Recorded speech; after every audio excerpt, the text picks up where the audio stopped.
बहन दिया कुमार जी का स्वागत हो गया है।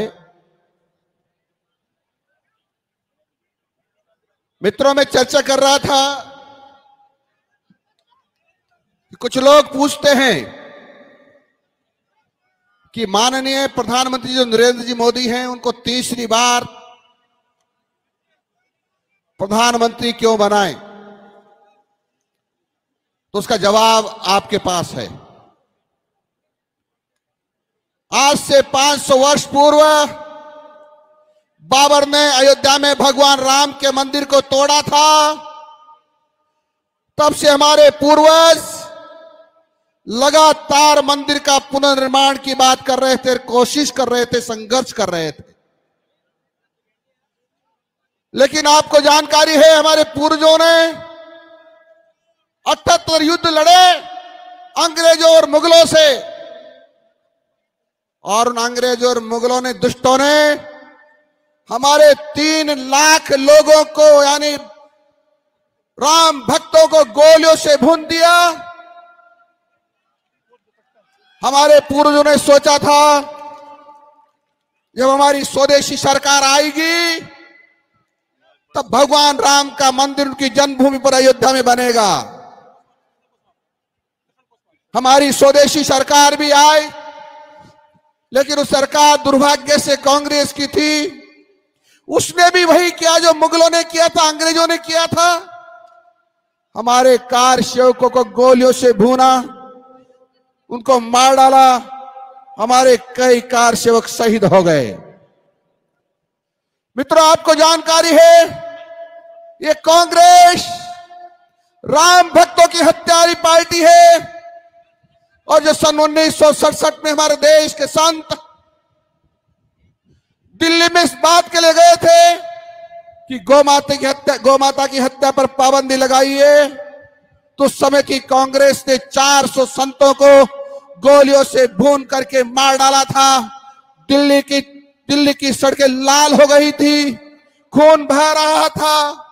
ये हमारे संतों की हत्यारी कांग्रेस है। ये कांग्रेस है राम भक्तों की हत्यारी। क्या हम राम भक्तों की हत्या और संतों की हत्या करने वालों को वोट दे सकते हैं? क्या हम राम भक्तों की या गो भक्तों की हत्या करने वालों को वोट दे सकते हैं? क्या हम नहीं देंगे। देश की जनता ने संकल्प कर लिया है। हे हत्यारों, तुमने हमारे राम भक्तों की हत्या की है, तुमने संतों की हत्या की है, तुमने गोभक्तों की हत्या की है। इसलिए तुमको इस देश में वोट मांगने का अधिकार नहीं है।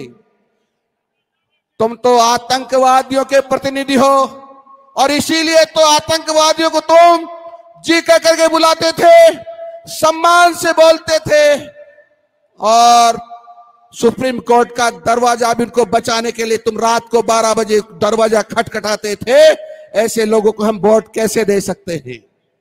देश की जनता जानती है, राजस्थान की जनता जानती है, टोंक लोकसभा क्षेत्र की जनता जानती है, वो किसी भी कीमत पर हत्यारी पार्टी के प्रतिनिधियों को, प्रत्याशियों को वोट नहीं दे सकती है।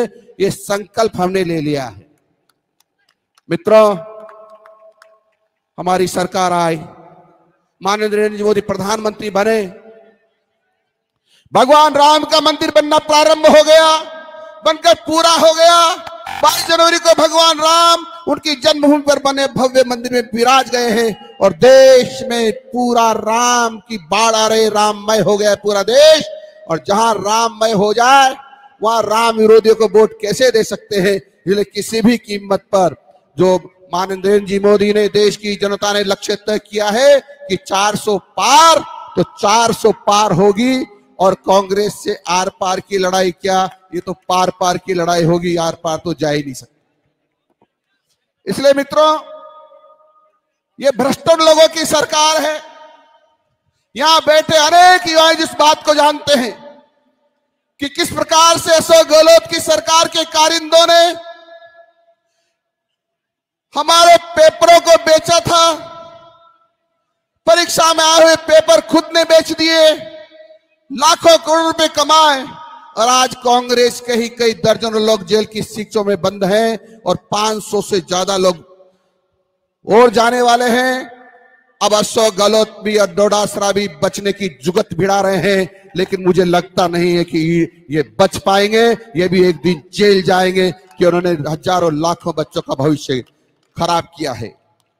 मित्रों, धारा 370 के बारे में सब लोग जानते हैं। धारा 370 एक ऐसा कलंक था हमारे माथे पर, जहां पर कश्मीर में सामान्यतः हिंदू वोट नहीं कर सकता था। वहां की एक तरह से सत्ता आतंकवादियों के हाथ में थी।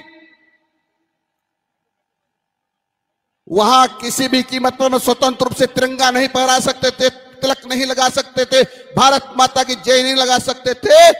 उस कलंक को हटाने में भारतीय जनता पार्टी की सरकार नरेंद्र जी मोदी ने काम किया है। इसलिए आज हम कश्मीर में स्वतंत्र रूप से जो टोंक में कर सकते हैं, सवाई माधोपुर में कर सकते हैं, वह सब कुछ कर सकते हैं। इसलिए आज पूरा देश मोदी जी की जय जयकार कर रहा है और इंतजार कर रहा है कब वोट देने का दिन आएगा, और उस दिन हम आपको वोट देकर के प्रधानमंत्री जी आपको तीसरी बार प्रधानमंत्री बनाएंगे।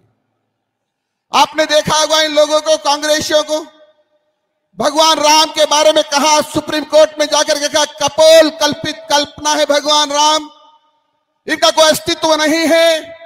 भगवान राम कपोल कल्पित कल्पना है तो हमारी क्या रामायण जी झूठी है, महाभारत झूठे हैं, वेद पुराण झूठे हैं, हमारे मंदिर मठ झूठे हैं, और हमारे मंदिर मठ को झूठा कहने वाले, हमारे ग्रंथों को झूठा कहने वाले महापापी हैं। हमारे देशवासियों का घोर अपमान किया है, हमारे देशवासियों का घोर अपमान करने वाले, भगवान राम का अपमान करने वाले, ग्रंथों का अपमान करने वालों को हम किसी कीमत पर वोट नहीं देना चाहते हैं। और हम इसको बची कुची कांग्रेस को उठा करके हम हिंद महासागर में फेंकेंगे। इतना ही निवेदन करने से पूर्व मैं पुनः आपसे निवेदन कर रहा हूं कि 26 तारीख को कमल के फूल पर वोट दे करके और जोनापुरिया जी को जिताइए और नरेंद्र जी मोदी को प्रधानमंत्री बनाइए। इसी के साथ आप सब लोग को नमन करता हूं, अपनी बात समाप्त करता हूं। नमस्कार, जय हिंद। धन्यवाद भाई साहब।